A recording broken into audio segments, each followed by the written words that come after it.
Good morning, दोस्तों. Here we start a very new and fresh chapter that is called Nutrition in Plant of class 7. Basically इसमें अपन NCERT की complete reading करेंगे. ये video 2 और 3 parts में आएगा आपको, ठीक है. तो इसमें हम लोग जानेंगे कि प्लांट कैसे अपने खाने की चीज़ों में जितनी भी उसको बनाने की नीड होती है, कैसे वो खाना बनाता है, क्या क्या उसके बनाने में लगता है, और जितनी भी चीज़ उसे चाहिए होती है वो कहाँ से लाता है. जस्ट इमेजिन अपन खाना बनाते हैं तो अपन दाल चावल वगैरह, है ना, प्लांट से लाते हैं, फिर उसको घर में लाके किचन में कुक करते हैं. तो सिमिलरली प्लांट को ये सारी चीज़ें कहाँ से मिलती है? प्लांट को भी तो जिंदा रहने के लिए न्यूट्रिएंट्स की, प्रोटीन की, कार्बोहाइड्रेट्स की, इन सारी चीज़ों की नीड होती होगी. तो आखिर प्लांट कहाँ से ला रहा है? तो अपन स्टार्ट करते हैं और इसी चीज़ को देखेंगे इस पूरे सीरीज में, ठीक है. तो आज से अपन क्लास 7 की एनसीईआरटी रीडिंग स्टार्ट करते हैं. हर एक चैप्टर की काफ़ी अच्छी सी एक्सप्लेनेशन देने की कोशिश करूंगा मैं, और बेसिकली ये एनसीईआरटी के ही आसपास रहेगा. एनसीईआरटी से बाहर कुछ भी मैं ज़्यादा नहीं अभी दे रहा हूँ, ठीक है. जो आपको एक्स्ट्रा चाहिए होगा वो मेरे को आप बताना, मैं अलग से उसकी वीडियोज लाऊंगा. बट यहाँ अपन सिर्फ एनसीईआरटी का बात करेंगे, ठीक है. एनसीईआरटी का एक एक लाइन को क्लियर करेंगे, कोई भी डाउट होगा सब हर चीज़ क्लियर करेंगे अपन, ठीक है. तो इधर स्टार्ट करते हैं कि न्यूट्रिशन इन प्लांट, ठीक है. तो बेसिकली न्यूट्रिशन का मतलब होता क्या है? What is the meaning of nutrition, ठीक है. तो न्यूट्रिशन का मीनिंग ये होता है कि जो भी हमें डे टू डे लाइफ में हेल्दी रहने के लिए, जिंदा रहने के लिए जितनी भी चीज़ों की नीड होती है, चाहे वो प्रोटीन हो, कार्बोहाइड्रेट हो, विटामिन हो, ठीक है, जितनी भी चीज़ों की नीड्स होती है उन सारी चीज़ों को हम लोग न्यूट्रिशन बोलते हैं, ठीक है. तो प्लांट को भी ये सब चीज़ चाहिए होगा, और प्लांट ये सब चीज़ लाएगा कहाँ से, इसके बारे में ही देखेंगे, ठीक है. Let's start the reading of NCERT line by line. अब देखो यहाँ पे ये स्टार्ट होता है और पहली लाइन में ही बोलता है कि in class 6 you learned that a food is essential for all living organisms.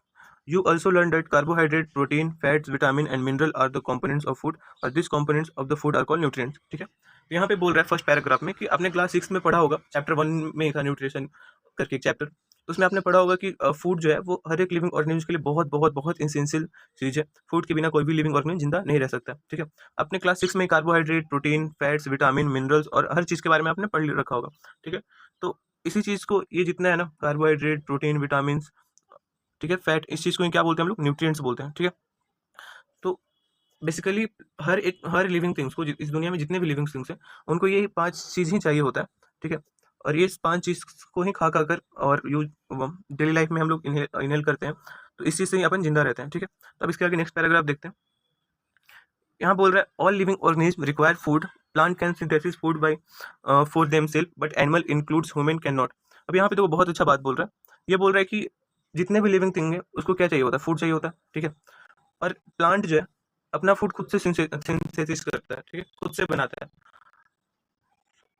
But जो एनिमल है वो खुद से नहीं बनाते हैं. इवन ह्यूमन भी जो है वो खुद से नहीं बनाते हैं. अब तुम बोलोगे कि नहीं भैया, अपन तो खुद से ही खाना बनाते हैं, मेरी मम्मी खाना बनाती है किचन में, मैंने देखा है.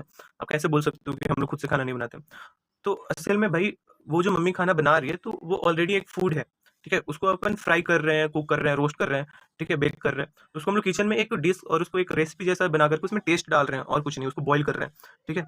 बाकी जितनी भी चीज़ है, गेहूँ हो गया, चावल हो गया, ठीक है, जितने मसाला यूज कर रहे हैं तो कहीं ना कहीं वो प्लांट से बन करके आ रहा है. तो हम लोग बेसिकली खा रहे हैं प्लांट की बनी हुई चीज़ों को ही, बट उसको हम लोग अलग वे में खा रहे हैं. और प्लांट जो है उसको डायरेक्ट खुद से बनाकर खुद से खाता है. उसको अपन खाना खिलाने जाते हैं क्या? अब तुम बोलोगे कि हाँ भैया, हम लोग भी प्लांट में फर्टिलाइजर डालते हैं, पानी डालते हैं, तो वो चीज़ वो नेचर से ही ले लेता है. इवन पानी भी उसको नेचर से ही मिलता है. बट कभी कभी वाटर की कमी होती है, न्यूट्रिएंट्स की कमी होती है, देन अपन एक्स्ट्रा एडिशनल ऐड करते हैं. नहीं तो तुम जंगलों में जाओ, जंगलों में प्लांट को कौन ही खाना दे रहा है? कोई नहीं, ठीक है. तो वहाँ पे तो लोग खुद से ही कर रहा है. चलो आगे आ जाओ. तो यहाँ पे लिखा है they get it from plant और animal that it plant. Thus a human and animal are directly और indirectly depends on the plants. अब देखो यहाँ पे वही बात जो मैंने लिखा है, समझाया, वही बता रहा है कि एनिमल जो है, ठीक है, ह्यूमन जो है, वो फूड कहाँ से लेते हैं? प्लांट से, ठीक है. और इवन हम लोग कई बार डायरेक्टली प्लांट को ही खाते हैं. जैसे जितने भी हम लोग साग खाते हैं, ग्रीन लीफी वेजिटेबल्स खाते हैं, तो सब क्या होता है? डायरेक्टली प्लांट ही तो होता है. कई बार हम लोग प्लांट का फूड खाते हैं, जैसे जितने भी फ्रूट्स खा रहे हैं वो क्या है? प्लांट का फ्रूट पार्ट है. फ्लावर पार्ट भी खाते हैं, कॉलीफ्लावर, ठीक है. तो ये जितने भी लिविंग ऑर्गेनिज्म है, इंक्लूडिंग ह्यूमन, ठीक है, और भी एनिमल हो गए, काउ, गॉट वगैरह वगैरह, तो सारे डायरेक्टली और इनडायरेक्टली क्या है? प्लांट्स पे डिपेंडेंट है. अब यहाँ पे ये मतलब समझो, डायरेक्टली और इनडायरेक्टली का मतलब क्या है.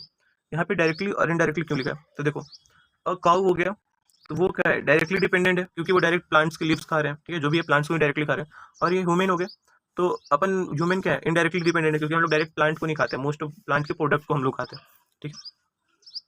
अब देखो एनसीईआरटी सबसे अच्छी चीज़ है कि हर एक दो पैराग्राफ के बाद एक क्वेश्चन पूछता है, ठीक है. तो अपन को भी हर जगह पे कोई भी चीज़ अगर सीखना है तो क्वेश्चन पूछने आना चाहिए.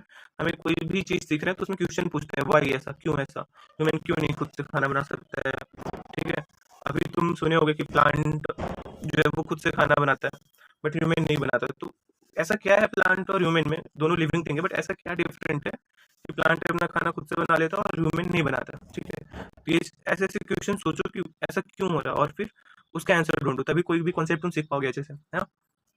तो चलो ठीक है, ये क्वेश्चन सोचना कि ऐसा प्लांट और एनिमल में क्या डिफरेंट है कि प्लांट अपना खाना खुद से बना लेता है सनलाइट की हेल्प से बट ह्यूमन नहीं बनाता है। ठीक है, अब यहाँ पे ये पूछ रहा है भूजो, कोई किसी का नाम है इसके फ्रेंड्स का, कि वांट टू नो, ठीक है, how plant prepare their on food. अब ये जो लड़का है भूजो, ठीक है, ये जानना चाहता है कि प्लांट अपना खाना कैसे बनाता है। तो चलो यहाँ से मेनली हमारा चैप्टर स्टार्ट हो रहा है, ठीक है, जिसके बारे में हम लोग आज पढ़ेंगे। और ये वेरी फर्स्ट टॉपिक जो है the mode of nutrition in plant, ठीक है, कि कैसे कैसे मोड से या कैसे कैसे प्लांट जो है खाना बनाता है। तो स्टार्ट करते हैं फर्स्ट पैरा के साथ। यहाँ लिखा है plant are the only organism that can prepare food of themselves by using water, carbon dioxide and minerals. The raw material are present in their surrounding. अब देखो, रॉ मटेरियल का मतलब किसको किसको पता है? रॉ मटेरियल का मतलब होता है कि कोई भी चीज, जो किसी भी चीज को बनाने में छोटी छोटी चीज लग रही है। जैसे अपन खाना बनाते हैं, मान लो अपन दाल बना रहे हैं, तो दाल बनाने में दाल की, नमक की, हल्दी की, पानी की, ये सारी चीज की नीड होगी, तो इसको रॉ मटेरियल बोलते हैं। ठीक है, तो यहाँ पे बोल रही है कि प्लांट जो है वो अपना खाना खुद से बनाता है, किसके हेल्प से? तो वाटर के हेल्प से, कार्बन डाइऑक्साइड के हेल्प से और मिनरल के हेल्प से। और ये सब इसको मिलता कहाँ है? तो ये सब मिलता है अपने प्लांट के सराउंडिंग में। ठीक है, जैसे तुम वाटर को ले लो, तो वाटर भी जमीन के अंदर मिलता है। ठीक है, तो अब ये सब इसको कहाँ से मिल रहा है? इसके सराउंडिंग से ही मिल रहा है। ठीक है, सॉइल जो है वो ग्राउंड के अंदर से ले रहा है, ग्राउंड के अंदर से उसको वाटर दे रहा है, और भी नाइट्रोजन वगैरह सब चीज ग्राउंड के अंदर से मिल रहा है, सनलाइट बाहर से मिल रहा है। तो अब देखो यहाँ पे बोल रहा है the nutrition enable living organism to build their bodies, to grow, to repair damage vitamin damage part of their bodies and provide the energy to carry out life process. ठीक है, अब ये बहुत अच्छे से ये न्यूट्रिएंट्स का जो है वो काम बताया कि क्या न्यूट्रिएंट्स के हमारे बॉडी में या फिर किसी भी लिविंग थिंग्स के बॉडी में क्या नीड्स होती है। तो ये बोल रहा है कि न्यूट्रिएंट्स जो है वो सारे लिविंग थिंग्स की बॉडीज को क्या प्रोवाइड करता है? ग्रो करने में मदद करता है। जैसे न्यूट्रिएंट्स में प्रोटीन है, तो प्रोटीन को हम लोग बॉडी बिल्डिंग सब्सटेंस बोलते हैं। इसलिए तुम देखते होगे जो जिम जाते हैं, जो जिम वर्कर होते हैं, उन लोग बहुत बड़े बड़े डब्बों में प्रोटीन की पाउडर्स को टेक करते हैं, ताकि उनका बॉडी का मसल जो है ज़्यादा ग्रो करे। तो बॉडी ग्रो करने के लिए न्यूट्रिएंट्स का नीड होता है, रिपेयर के लिए। ठीक है, जितने भी विटामिन हैं उनसे क्या होती है, कोई भी जो बॉडीज में डैमेज होता है तो या फिर कट लग गया तो वहाँ पे फिर डैमेज को रिपेयर करने के लिए हमें न्यूट्रिएंट्स की नीड होती है। ठीक है, और भी सबसे मेन जो एनर्जी प्रोवाइड होता है, जैसे कार्बोहाइड्रेट हो गया, फैट हम लोग खाते हैं, तो इससे क्या होता है डेली लाइफ के लिए जो हम लोग काम कर रहे होते हैं उसके लिए हमें न्यूट्रिएंट्स की जरूरत होती है। जैसे कार्बोहाइड्रेट होता है वो इंस्टेंट एनर्जी देता है। अपन ग्लूकोन डी पीते हैं, ग्लूकोन डी क्या है? कंप्लीटली ये कार्बोहाइड्रेट है। ग्लूकोन डी को पीते ही तुरंत से अपन को एनर्जी मिलता है, बट फैट जो है वो स्टोर्ड एनर्जी है। इसलिए फैट जो होता है, जो मजदूर लोग होते हैं ना, उन लोग ज़्यादा घी मक्खन खाते हैं ताकि उन लोग को बहुत ज़्यादा काम करना होता है, तो एनर्जी का कमी ना हो। ठीक है, चलो ट्राई करना तुम लोग वीडियोस को 2x या 1.5x पे देखना, क्योंकि मेरे को रिकॉर्ड करने में थोड़ी टाइम लगेगी। तो आप 1.5 पे भी देखोगे तो आपको समझ में आ जाएगा। अब नेक्स्ट स्टार्ट करते हैं। The mode of nutrition in which organism make food themself from simple substance is called as autotrophics. ठीक है, तो अब यहाँ पे बहुत अच्छे से ऑटोट्रॉप्स का डिफिनेशन दिया है कि वैसे मोड ऑफ न्यूट्रिशन जिसमें प्लांट या फिर कोई भी लिविंग ऑर्गेनिज्म खुद से खाना बना रहा है, देमसेल्फ खुद से खाना बना रहा है, उसको क्या बोलते हैं? ऑटोट्रॉपिक बोलते हैं। ठीक है, और ऑटोट्रॉपिक का एक ही एग्जांपल है, वो है यहाँ पे आपका प्लांट। ठीक है, प्लांट को ऑटोट्रॉपिक क्यों बोल रहे हैं? क्योंकि प्लांट किसी के भरोसे नहीं बैठता, कोई आकर मुझे खाना खिलाएगा। वो अपना खाना खुद से सनलाइट, वाटर और कार्बन डाइऑक्साइड के हेल्प से बना लेता है, इसलिए उसको ऑटोट्रॉपिक बोलते हैं। यहाँ पे देखो ऑटोट्रॉप का बहुत अच्छा से वो दिया। ऑटो का मतलब सेल्फ हो गया और ट्रॉप्स का मतलब हो गया नरिशमेंट हो गया, मतलब खुद से खुद का नरिशमेंट करने को ऑटोट्रॉप्स बोलते हैं। Therefore plant are called autotrophs. ठीक है, और इसीलिए प्लांट्स को हम लोग क्या बोलते हैं? ऑटोट्रॉप्स बोलते हैं। ठीक है, तो अगर प्लांट ऑटोट्रॉप है तो एनिमल क्या हो गया? तो एनिमल्स को हम लोग हेटेरोट्रॉप्स बोलते हैं। ठीक है, animal and most of other organism take in food prepared by plant, they are called autotrophs. तो एनिमल है और मोस्ट ऑफ जो ऑर्गेनिज्म है वो क्या करते हैं? जो फूड लेते हैं वो किससे बना होता है? प्लांट से बना होता है। जैसे काऊ हो गया, बफेलो हो गया, गॉट हो गया, वो डायरेक्टली जाके प्लांट को खा रहा है, और हम लोग जब प्लांट के प्रोडक्ट्स को खा रहे हैं तो हम लोग डायरेक्टली और इनडायरेक्टली क्या है? प्लांट के प्रोडक्ट को ही खा रहे हैं। तो इसलिए हम लोग क्या है? हेटेरोट्रॉप्स। हेटेरोट्रॉप्स किसको बोलते हैं? जो खुद से अपना खाना नहीं बना, वो खुद के खाने के लिए किसी और पे डिपेंडेंट होते हैं। ठीक है, तो आप ऐसे समझ लो कि अगर मम्मी हम लोग घर में खुद से वो खाना बना रही है, तो मम्मी एक को प्लांट मान लो, तो मम्मी अपना खाना खुद से बना रही है, तो वो ऑटोट्रॉप्स हो गए। और मम्मी हम लोग को खाना बना करके दे रही है, या फिर हम लोग मम्मी पे डिपेंडेंट है कि मम्मी खाना बनाएगी तो हम लोग खाएंगे, तो हम लोग ऑटोट्रॉप्स हो गए। ये बहुत बेसिक सा एग्जांपल है घर का। हालांकि मम्मी भी हेटरोट्रॉप्स हैं क्योंकि मम्मी प्लांट का खाना बना रही है। तो हेटरोट्स का मतलब होता है अदर, ठीक है, ये बहुत सिंपल सा समझ गए होगे तुम लोग। अब देखो फिर से क्वेश्चन पूछती है। पहली जो है वो जानना चाहती है, पहले wants to know why our body cannot make food from a carbon dioxide, water and minerals like plant do। ये पूछ रही है कि हमारा बॉडी जो है वो क्यों नहीं खाना बना पा रहा है। जैसे प्लांट जो है वो कार्बन डाइऑक्साइड, वाटर, मिनरल का यूज करके खाना बना रहा है, तो हमारा बॉडी क्यों नहीं बना पा रहा है। तो इसी टाइप का सेम क्वेश्चन मैंने पूछा था। अब इसका आंसर हम लोग को मिलने वाला है, ठीक है। जिसको पहले से पता होगा वो कमेंट सेक्शन में लिख के बता सकता है। Look, now we may ask more now we may ask where the food factories of the plant located, where food is made in the part of the plant or only in the certain parts, how do plant obtain the raw material from the surrounding, how do transport them to the food factories of the plant। तो बहुत basic सा question पूछ रहा है कि plant अगर खुद से खाना बनाता है तो प्लांट का फूड फैक्ट्रीज किधर है, ठीक है ना। प्लांट के किस बॉडी में उसका फैक्ट्री है जहाँ पे खाना बनता है, ठीक है। प्लांट जो है वो प्लांट के किस पार्ट में खाना बनता है। हाँ, प्लांट जो है जितने भी उसके रॉ मटेरियल है, रॉ मटेरियल का मतलब वाटर, कार्बन डाइऑक्साइड, ये सब अपने सराउंडिंग से कैसे अपने फूड फैक्ट्रीज तक पहुंचाता है। जैसे तुम देखते हो कि हमारे आसपास में कोई फैक्ट्री है तो फैक्ट्रीज में सारा चीज़ नहीं बनता। अगर कोई कपड़े का फैक्ट्री है तो कपड़ा कहीं और से बन के आ रहा होगा, कॉटन का खेती कहीं और हो रहा होगा, वहाँ से कॉटन निकल के फैक्ट्रीज में जा रहा होगा जहाँ से वो धागा बनता है। फिर वो धागा किसी फैक्ट्रीज में जाता है जहाँ पे वो कपड़ा बनता है, और वो कपड़ा दूसरे फैक्ट्रीज में जाता है जहाँ पे उसको एक प्रॉपर शेप दिया जाता है, ठीक है, शर्ट का, पैंट का वगैरह वगैरह। तो वैसे हर चीज़ ट्रांसपोर्ट हो रहा है। तो वैसे यहाँ पे सेम चीज़ पूछ रहा है कि जो रॉ मटेरियल है प्लांट के सराउंडिंग से वो कैसे फूड फैक्ट्रीज तक पहुँचता है। तो इसके बारे में ही जानेंगे अपन। और नेक्स्ट यहाँ से स्टार्ट हो रहा है, बहुत इंपॉर्टेंट, क्लास 2-3 से पढ़ते होगे, फोटोसिंथेसिस, ठीक है। इसके बारे में बेसिकली तुम्हें पता होगा बट फिर भी इसमें देख लेते हैं क्या दिया होगा। फोटोसिंथेसिस को ही क्या बोलते हैं, food making process in the plant. Photosynthesis क्या है, photosynthesis is nothing but a process जिसके हेल्प से जो प्लांट है खाना बनाता है अपने अंदर। किसके हेल्प, फोटोसिंथेसिस किसके किसके हेल्प से खाना बनाता है, तो वाटर के हेल्प से, मिनरल्स की हेल्प से एंड सनलाइट की हेल्प से, ठीक है। तो यहाँ पे बताया हुआ है कि फूड लीव्स जो है वो food factory of the plant है, ठीक है। लीव्स को ही क्या बोलते हैं, लीव्स को ही हम लोग बोलते हैं food factory of the plant, ठीक है। Therefore all the new raw material must reach the leaf. इसलिए जितने भी रॉ मटेरियल है उसको कहाँ पहुंचना पड़ेगा, लीफ के पास पहुंचना पड़ेगा, ठीक है। रॉ मटेरियल में क्या हो गया, वाटर हो गया, मिनरल हो गया present in the soil. Water और मिनरल जो है वो कहाँ है, सॉइल के अंदर प्रेजेंट है, जो कि ऑब्जर्व होकर के ऑब्जर्व होता है, रूट उसको ऑब्जर्व करता है और लीव्स तक भेजता है, ट्रांसपोर्ट करता है कहाँ तक, लीव्स तक, ठीक है। कार्बन डाइऑक्साइड जो होता है वो टेक करता है लीव्स के थ्रू, स्टोमाटा के थ्रू, हाँ, और उसको भी मतलब वो तो डायरेक्टली लिप्स में आ रहा है तो उसको वहीं पे यूज करता है। अब देखो ये स्टोमाटा क्या होता है, ये स्टोमाटा क्या होता है, तो स्टोमाटा एक काइंड ऑफ सेल है, ठीक है। और सेल के बारे में मैं बताऊंगा कि सेल कैसा होता है और कैसा दिखता है सेल। तो एक इसमें देख लो कि सेल को क्या दे रखा है। तो सेल जो है वो बोल रहा है कि सेल लाइक ब्रिक्स है। जैसे हमारे घर में एक एक ईंट मिल करके वो घर बनता है ना, ऐसे एक एक ईंट मिल करके हमारा घर बनता है। तो वैसे ही जो कोई भी लिविंग बॉडी है तो उसका सबसे छोटा पार्ट है जो होगा वो क्या होगा, सेल होगा, ठीक है। तो सेल जो है building building body building material है, सबसे छोटा यूनिट ऑफ लिविंग थिंग्स है, ठीक है। तो सेल के कुछ पार्ट होते हैं जो कि इसमें दिया है, इसमें तुम्हें समझ में नहीं आएगा कुछ भी, तो इसलिए मैं तुम्हें अलग से उसका डायग्राम दिखा देता हूँ, ठीक है। देखो बेसिकली एनिमल का सेल अलग होता है, प्लांट का सेल अलग होता है, ठीक है। बहुत रेयर डिफरेंस होते हैं, most of the part same होता है बट बहुत रेयर डिफरेंट होता है, छोटा सा वो मैं बता दूंगा, ठीक है। तो ये अभी एनिमल सेल को देख लो। एनिमल सेल में तुम्हें लाइसोसोम मिल जाएगा, सबका अलग अलग काम होता है, वो 8th क्लास में पढ़ोगे तुम, ठीक है। माइटोकॉन्ड्रिया मिल जाएगा, जो यही जो है वो हमारे सेल्स की बॉडी को एनर्जी देता है, हमारे बॉडी में यही एनर्जी बनाता है, ठीक है। तो power house of the body या power house of the cell बोलते हैं माइटोकॉन्ड्रिया को। न्यूक्लियस बोलते हैं, न्यूक्लियस है, न्यूक्लियस मेनली जैसे हमारा ब्रेन है ना, पूरे बॉडी को जो कंट्रोल करता है, वैसे ही इसका न्यूक्लियस है जो पूरे बॉडी को कंट्रोल करता है। वैक्यूल्स है जिसमें फूड और वेस्टेज मटेरियल जो है वो स्टोर होता है, फिर वो बाहर निकल जाता है। सेल मेम्ब्रेन है, जैसे हमारे ब्रेन को कवर करने के लिए हमारा सर है, ठीक है, कॉर्नियल बोन है, तो वैसे सेल मेम्ब्रेन है जो सेल के पूरे ऑर्गेनेल को कवर करके रखता है, इकट्ठा करके रखता है, बाहर नहीं जाने देता है। और इसका पार्ट से गोल्गी बॉडीज हो गया, साइटोप्लाज्म जेली लाइक स्ट्रक्चर होता है, वो हो गया। एंडोप्लाज्म रेटिकुलम हो गया, इसमें बहुत सारे चीज सिंथेसिस होते हैं। राइबोसोम हो गया, इसमें प्रोटीन बनता है। तो बेसिकली यही है, प्लांट में भी सेम, सारा चीज सेम है, बट प्लांट में जो एक चीज तुमको जो ज्यादा बड़ा देखने को मिलेगा वो है ये वैक्यूल, ठीक है। ये वैक्यूल जो होगा वो काफी बड़ा तुमको देखने को मिलेगा। तो प्लांट और इसमें यही एक बेसिक सा सबसे मेन डिफरेंस है, और भी होता है, जैसे इसमें सेंट्रियोल होगा और भी बहुत सारी चीज़ होगा जो तुम 8th क्लास में पढ़ोगे सेल के बारे में, अभी छोड़ दो। तो मेनली हम लोग प्लांट और एनिमल सेल को देखें अभी, ठीक है। चलो तो तुम्हें सेल समझ में आ गया होगा, ठीक है। सेल मेम्ब्रेन क्या होता है, तो इस ये सारा क्वेश्चन कर लेना, व्हाट इज सेल मेम्ब्रेन। तो cell membrane is the outer covering of the cell. Nucleus क्या होता है, nucleus is the controlling centre of the cell. हालांकि ये बहुत बहुत फुद्दू सा डिफिनेशन है बट क्लास 7 के लिए इनफ है, ठीक है।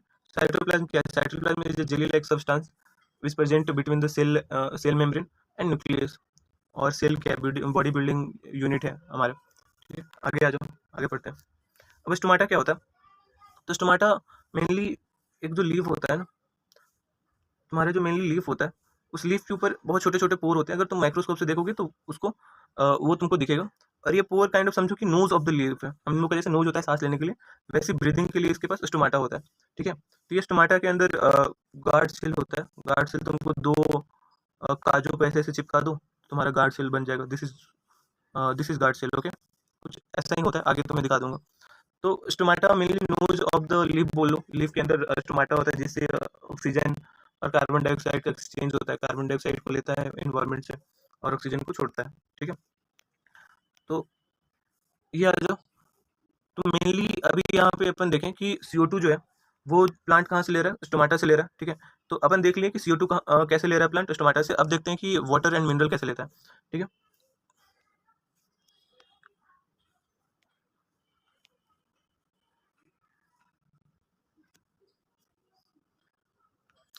Water and mineral are transported to the leaves by the vessels.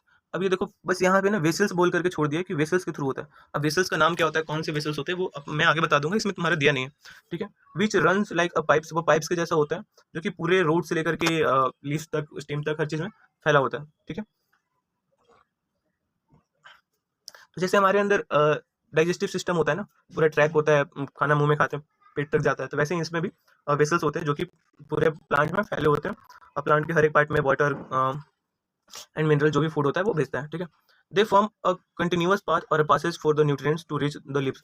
मतलब कि अगर ये प्लांट है, एक ऐसे ये प्लांट है, ठीक है, तो इसके पूरे बॉडी में ऐसे ऐसे ऐसे ऐसे वेसल्स फैले होंगे, हर एक पार्ट में, लिप्स में, स्टेम में, रूट में। ठीक है, ताकि जो भी खाना बने वो हर एक पार्ट में प्लांट्स के पहुंचे। They are called a vessels. You will learn more about a transport of a material in the plant. और आगे तुम्हें ट्रांसपोर्टेशन इन प्लांट पढ़ना है, तो उसमें तुम देख लोगे। अब देखो, ये जो मेन दो वेसल्स का नाम देकर के छोड़ दिया, तो मैंने उस दोनों वेसल्स का नाम लिख दिया यहाँ पे आगे, हालांकि तुम पढ़ोगे बट मैंने लिख दिया। एक का नाम है जाइलम और एक का नाम है फ्यूलम। ठीक है, जाइलम जो है क्या है, बहुत जालिम है। ठीक है, इसलिए जाइलम क्या है, बहुत जालिम है, इसलिए वो क्या ट्रांसपोर्ट करेगा? जल। ठीक है, और फ्यूलम में देखो PH आ रहा है, PH से फ होता है, तो इसको हम लोग ऐसे हिंदी में फूड लिख सकते हैं। ठीक है, तो फाइलम क्या ट्रांसपोर्ट करेगा? फूड। और जाइलम क्या ट्रांसपोर्ट करेगा? वाटर, पूरे प्लांट में। ठीक है, तो मेनली अगर ये प्लांट है, अगर ये तुम्हारा एक प्लांट है, ठीक है, इस प्लांट में यहाँ पे एक कहीं लीफ होगा, इस लीफ में तुम्हारा स्टोमाटा है ना, इस लीफ, यहाँ से तुमको स्टोमाटा से इसको CO2 मिल रहा है। ठीक है, यहाँ पे इस प्लांट का रूट है। ठीक है, तो एक यहाँ से पाइप गया है जो यहाँ पे क्या ला रहा है? वाटर। ठीक है, क्या ला रहा है? वाटर। वाटर को H2 बोलते हैं, पता ही होगा तुम लोग को। तो एक यहाँ से एक पाइप है जिसको वेसल्स बोल रहे हैं, वो क्या ला रहा है? वाटर। और इसी पाइप को हम लोग क्या बोल रहे हैं? जाइलम बोल रहे हैं। ठीक है, इसी पार्ट को हम लोग क्या बोल रहे हैं? जाइलम बोल रहे हैं। समझ गए? तो जाइलम जो है वो रूट से वाटर लिया, सॉइल से ऑब्जॉर्व किया और इसको डायरेक्ट कहाँ पहुंचा दिया? प्लांट तक। अब ये क्या किया? CO2 और वाटर को मेल ला करके कार्बोहाइड्रेट बनाया। कार्बोहाइड्रेट बेसिकली CH का फॉर्म होता है, कुछ ऐसा। ठीक है, CH2 बोल लो, CH4 बोल लो, तो ये कार्बोहाइड्रेट बनाया। तो कार्बोहाइड्रेट ही क्या है? प्लांट का फूड है। तो इस फूड को एक दूसरे पाइप के थ्रू पूरे इसके प्लांट्स के बॉडी में फैलाएगा। उस उस वेसल्स को हम लोग क्या बोल रहे हैं? फ्यूलम बोल रहे हैं। इस वेसल्स को हम लोग क्या बोल रहे हैं? फ्यूलम बोल रहे हैं। तो एक जो जाइलम है जो रूट से वाटर सप्लाई कर रहा है कहाँ? लीव्स में। और एक फ्यूलम है जो लीव्स से जो भी फूड बन रहा है उसको पूरे प्लांट बॉडी में सप्लाई कर रहा है। ठीक है, तो जाइलम फ्यूलम का समझ में आ गया कैसे वाटर का ट्रांसपोर्टेशन हो रहा है प्लांट में, ये समझ में आ गया। हालांकि इसके बारे में और डीप में पढ़ोगे आगे, 7th में ही आने वाला है एक चैप्टर। ठीक है, अब आगे देखो। अभी तक हम लोग देख लिए कि प्लांट जो है वो CO2 कैसे ऑब्जर्व कर रहा है, वो देख लिए। वाटर कैसे ला रहा है वो देख लिए। और देख लिए कि फूड कैसे सप्लाई कर रहा है वो प्लांट के अलग बॉडी में। ठीक है, अब हम लोग देखते हैं कि सनलाइट, अभी तो मेन इसका जो है, प्लांट को खाना बनाने के लिए 3 चीज चाहिए होता है, वाटर, CO2 और सनलाइट चाहिए होता है। ठीक है, तो सनलाइट के बारे में अभी हम लोग कुछ नहीं पढ़े। CO2 के बारे में पढ़ लिए, H2O के बारे में पढ़ लिए, सनलाइट के बारे में नहीं पढ़े। तो सनलाइट कैसे ऑब्जर्व करता है वो देखते हैं। ठीक है, तो प्लांट के पास एक ग्रीन पिगमेंट होता है जिसको हम लोग क्लोरोफिल बोलते हैं। ठीक है, और ये क्लोरोफिल के वजह से ही प्लांट का जो कलर होता है ग्रीन होता है। ठीक है, तो इसलिए तुम देखोगे किसी भी प्लांट में ना, सबसे ज्यादा उसका कोई ग्रीनेस्ट पार्ट होगा तो उसका लीफ होगा। क्यों? क्योंकि लीफ में क्लोरोफिल का मात्रा बहुत ज्यादा होता है। अब इसमें क्लोरोफिल है, क्लोरोफिल का मेनली क्या काम है? क्लोरोफिल का मेनली क्या काम है कि अगर ये सन है, ये सन है, तो इससे जो लाइट पड़ रहा है, इसका सन का जो लाइट पड़ रहा है लीफ पे, इसको, इस लाइट को ये तोड़ करके एनर्जी में कन्वर्ट कर देगा, ठीक है। जैसे समझ लो कि जो क्लोरोफिल है वो काइंड ऑफ सोलर पैनल का यूज कर रहा है। जैसे सोलर पैनल हम लोग छत पे रख देते हैं और सनलाइट से इलेक्ट्रिसिटी बनाते हैं ना, वैसे क्लोरोफिल सनलाइट को यूज करके और उसका एनर्जी बनाता है, जो कि H2O और CO2 को तोड़ने में मदद करता है, और जिसको तोड़ करके वो क्या बना लेता है, कार्बोहाइड्रेट, और फिर ऑक्सीजन बाहर निकाल देता है, ठीक है। और यहाँ पे क्लोरोफिल है तुम्हारा, ठीक है। तो ये ऐसे करके प्लांट जो है अपना बेसिकली खाना बनाता है। तो क्लोरोफिल क्या है वो समझ में आ गया। क्लोरोफिल की वजह से ही प्लांट का जो कलर होता है वो ग्रीन होता है। सबसे ज़्यादा क्लोरोफिल तुम्हारा प्लांट के लीव्स में होता है। अब तुम बोलोगे कि भैया अगर देखें तो प्लांट का most of the part green होता है, तो क्या सारा पार्ट फोटोसिंथेसिस करता है? तो हम बोलेंगे यस, प्लांट का सारा पार्ट क्या होता है, फोटोसिंथेसिस करता है। क्यों? क्योंकि अगर ये स्टीम है और इसका कलर ग्रीन है तो डैट मीन्स इसके अंदर क्लोरोफिल है। क्लोरोफिल है, इसके अंदर से ही क्या गया, जाइलम गया, तो इसके अंदर वाटर भी है, ठीक है। और CO2 भी कहीं ना कहीं इसके पास पहुंच रहा है, तो बहुत ज़्यादा नहीं बट बहुत कम अमाउंट में, ठीक है, बहुत ज़्यादा कम अमाउंट में ये क्या बना रहा है, कर रहा है, फोटोसिंथेसिस कर रहा है। बाकी इसका सबसे ज़्यादा फोटोसिंथेसिस कहीं हो रहा है तो वो लीफ में हो रहा है, ठीक है।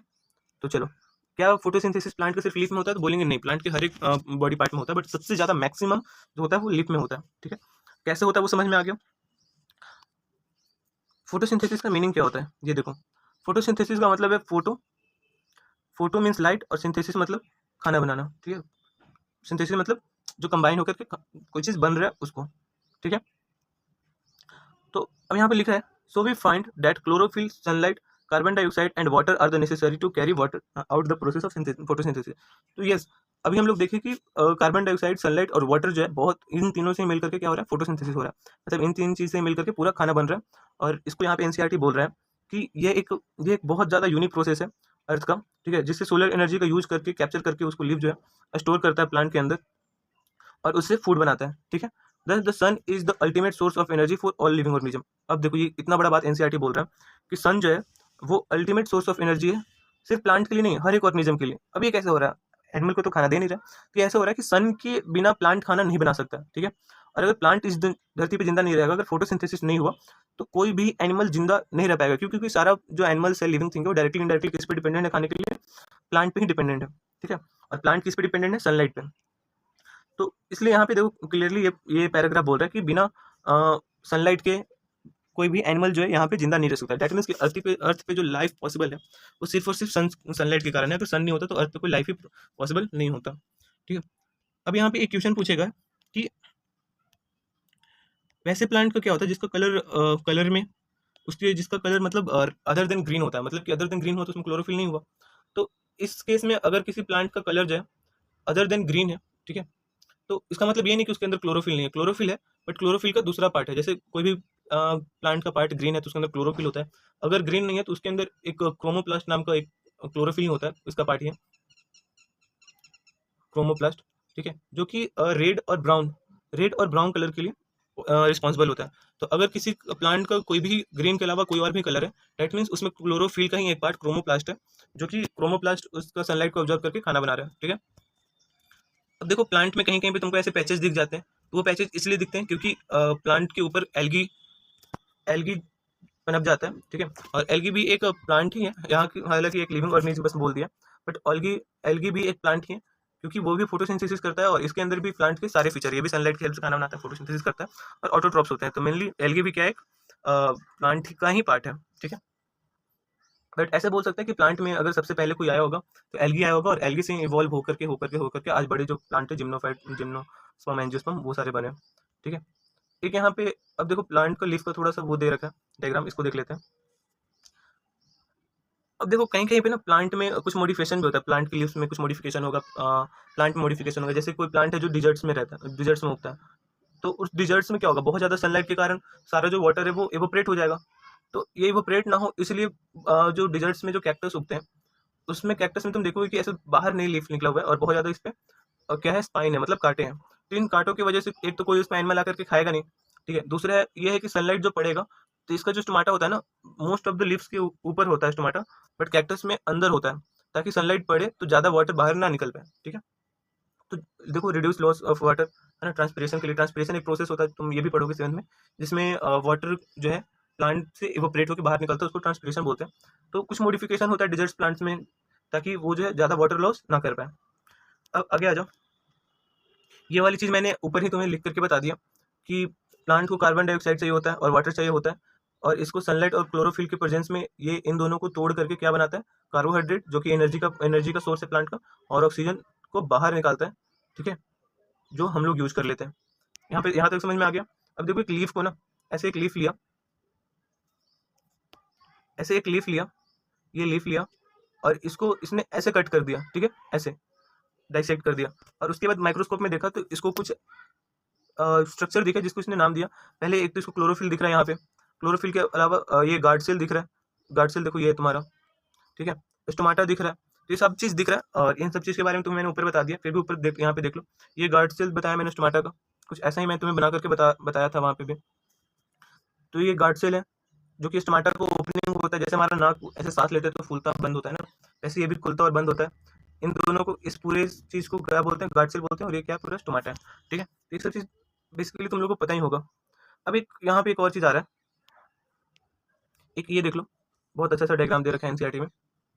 ये सॉइल है, सॉइल के अंदर तुमको क्या मिल जाएगा, वाटर एंड मिनरल, ठीक है, और ये लीफ है, लीफ में तुमको क्या मिल जाएगा, क्लोरोफिल मिल जाएगा, वाटर मिनरल मिल रहा है इसमें। तो यहाँ से ये लीफ तक किसके थ्रू जा रहा है, जाइलम के थ्रू, मैंने बताया, ठीक है। लीफ में क्लोरोफिल है तो सनलाइट जो आ रहा है उसको ऑब्जर्व करके एनर्जी में कन्वर्ट कर रहा है। कार्बन डाइऑक्साइड को लीफ में कौन ले रहा है, तो लीफ के अंदर स्टोमाटा है, वो कार्बन डाइऑक्साइड को ऑब्जर्व कर रहा है और यहाँ से रिलीज कर दे रहा है क्या चीज़ को, ऑक्सीजन को। तो ये बेसिकली प्लांट में डेली बेसिस पे ये चीज़ होती है जो हम लोग नोटिस नहीं करते, बट ऐसे ही होता है, ठीक है।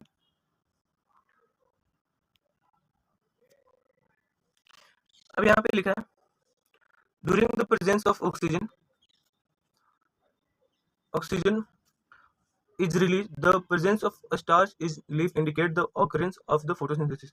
अभी क्या बोल रहा है, the presence of a starch in the leaf जो है वो बता रहा है कि लीफ में फोटोसिंथेसिस हुआ है, ठीक है, और स्टार्च जो है वो भी क्या है, कार्बोहाइड्रेट है। अब इस चीज को समझो, स्टार्च से कैसे पता चल रहा है कि लीफ में फोटोसिंथेसिस हुआ है कि नहीं, क्योंकि यहाँ पे क्लियर लाइन में लिखा है कि स्टार्च जो है वो क्या है, कार्बोहाइड्रेट है ना, और इस कार्बोहाइड्रेट की हेल्प से प्लांट खाना खाता है, ठीक है। तो मेनली जो फोटोसिंथेसिस हुआ था उसमें ही क्या बन रहा था, कार्बोहाइड्रेट बन रहा था, ठीक है। तो इस कार्बोहाइड्रेट कैसे बना, कार्बोहाइड्रेट तभी बना होगा ना जब यहाँ पे फोटोसिंथेसिस हुआ होगा। हाँ, तो लीफ में स्टार्च होने का मतलब क्या है कि वहाँ पे फोटोसिंथेसिस हुआ है, क्यों, क्योंकि स्टार्च क्या है, एक कार्बोहाइड्रेट है, और कार्बोहाइड्रेट कैसे बनता है, फोटोसिंथेसिस से। तो लीफ में प्रेजेंस ऑफ स्टार्च जो है, ऑकरेंस ऑफ स्टार्च जो इंडिकेट करता है, वो क्या इंडिकेट करता है कि वहाँ पे फोटोसिंथेसिस हुआ है। अब यहाँ एक क्वेश्चन पूछ रहा है कि बुजू was observe some plant with a deep red, violet or violet leaves. He want to know where the leaves are carry out photosynthesis। तो मैंने ये बता ही दिया कि ग्रीन कलर के अलावा जितने भी और अलग कलर के लीव्स होते हैं, या फिर प्लांट के फ्लावर्स में भी जो अलग अलग कलर होते हैं, उसके अंदर क्लोरोफिल का ही एक पार्ट होता है, उसको क्या बोलते हैं, क्रोमोप्लास्ट बोलते हैं, ठीक है। तो ये जो है क्रोमोप्लास्ट फोटोसिंथेसिस टेक प्लेस करवाता है। ये एक बहुत बेसिक सा वो दे रखा है तुम्हारा, एक्सपेरिमेंट दे रखा है। इसमें तुम्हें मेनली क्या बोला है कि एक प्लांट को लो, उसको धूप में छोड़ो, और सेम प्लांट को उसको एकदम डार्क प्लेस पर रखो जहाँ पे सनलाइट नहीं जाता है, और फिर उस डार्क प्लेस में रखे हुए प्लांट को ऑब्जर्व करो क्या हो रहा है, और फिर वहाँ से निकाल करके उसको धूप में रखो, और फिर 3-4 दिन के लिए रख के ऑब्जर्व करो कि क्या क्या हो रहा है, और उसको नोटबुक में लिखो, और तुम रखोगे तो ऑब्वियस सी बात है तुम बहुत सारे चेंजेस को नोटिस करोगे उसमें, जिससे तुम्हें पता चल जाएगा कि यहाँ पे कुछ ना कुछ लाइट से प्लांट के ऊपर इफेक्ट पड़ रहा है, तो उससे पता चलेगा कि तुम्हें फोटोसिंथेसिस हो रहा है कि नहीं।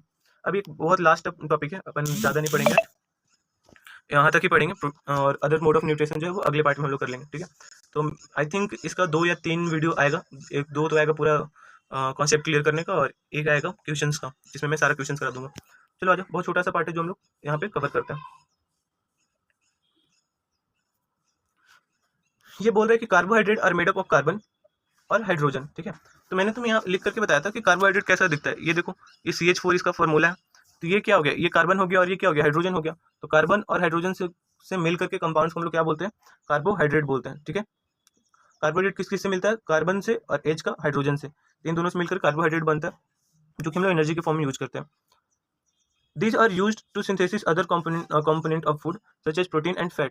अब अपन कार्बोहाइड्रेट का यूज करके प्रोटीन और फैट का जो है फॉर्मेशन करते हैं, मतलब मेनली कार्बोहाइड्रेट जो है हेल्प करता है प्रोटीन और फैट को सिंथेसिस करने में, ठीक है। अब प्रोटीन मैंने बताया था कि प्रोटीन जो है वो बॉडी बिल्डिंग सब्सटेंस है, और प्रोटीन का जो फॉर्मूला है वो तुम्हारा मेनली प्रोटीन के फॉर्मूला में तुम्हारा नाइट्रोजन देखने को मिलेगा, ठीक है। तो प्रोटीन के फॉर्मूले में नाइट्रोजन देखने को मिलता है, इसलिए इसको नाइट्रोजनस सब्सटेंस बोलते हैं, है ना। मतलब कि प्रोटीन के अंदर नाइट्रोजन होता है। अब ये जो नाइट्रोजन आ रहा है प्लांट के अंदर, ये तो हम लोग पढ़े ही नहीं कि कहाँ से नाइट्रोजन मिल रहा है, तो अभी यही पूछ रहा है कि ये नाइट्रोजन कहाँ से आ रहा है प्लांट के अंदर। तो तुम पढ़े होगे कि अपने अर्थ के एटमॉस्फेयर में सबसे ज़्यादा कौन सा गैस है, नाइट्रोजन। बट वो नाइट्रोजन जो प्लांट है वो नाइट्रोजन गैस के थ्रू नहीं लेता है, प्लांट जो है वो नाइट्रोजन सॉइल के थ्रू लेता है। तो मेनली सॉइल के अंदर एक बैक्टीरिया दे दिया है, यहाँ पे बैक्टीरिया रहता है जो कि सॉइल के रूट में रहता है। अगर ये प्लांट है और नीचे सॉइल है तो यहाँ पे प्लांट के ना रूट में रहेगा, सॉइल के अंदर प्लांट के रूट में रहेगा। ये मेनली क्या करता है कि ये जो बैक्टीरिया है ये प्लांट से, ये जो बैक्टीरिया ये प्लांट से फूड लेगा और बदले में प्लांट को ये नाइट्रोजन